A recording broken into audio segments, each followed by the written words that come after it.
আজকাল কিন্তু আমাদের সফর এরকমও হয় যে আমি ঢাকা এয়ারপোর্ট থেকে কক্সবাজারে যাব, সো আমি চাইলে বিকেল 4টার মানে ফ্লাইটে আমি উঠে গেলাম, 5টায় কিন্তু আমি চট্টগ্রাম কিংবা কক্সবাজারে পৌঁছে গেলাম। তো এই 1 ঘন্টার মধ্যে এটাও তো কি মুসাফির।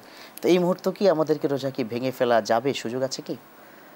দেখেন, যেহেতু এখানে সফরের কথাটা চলে আসতেছে, আমরা তো যেহেতু মুসাফির, তবে আমার মনে হয় না যে আমরা মানে যখন এয়ারে জার্নি করব এই সময়টার জন্য রোজাটা ভাঙা আসলে আমার ব্যক্তিগত সেন্স থেকে মনে হয় যে তাকওয়ার জায়গা থেকে কিন্তু সুযোগ আছে, আমরা যেন ভুল না করি।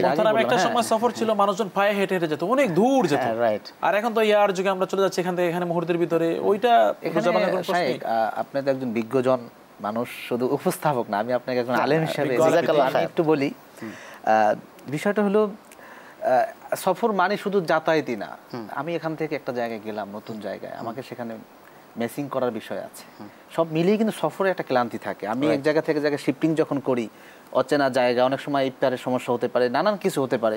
এই জন্য যেহেতু সুযোগ আছে, তবে আমাদের মনে হয় তাকওয়ার জায়গা থেকে এটা মানে রাখা উচিত।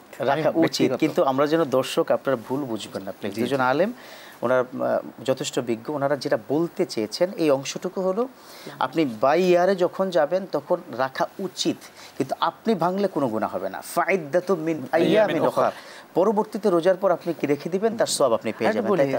দেখেন, এই যে যারা বরিশালে যাতায়াত করে লঞ্চ, যতটুকু জানি লঞ্চে কিন্তু এখানে খাবার ব্যবস্থা আছে, এটা মানে এক্সক্লুসিভ কেবিনও আছে। কেবিনও আছে, চমৎকার। এখন যদি উনি মনে করে যে না, আমি যাতায়াত করতেছি, আমি তো মুসাফির, আমি রোজা রাখবো না, সুযোগ আছে, কিন্তু পরবর্তীতে রাখতে হচ্ছে আমাকে।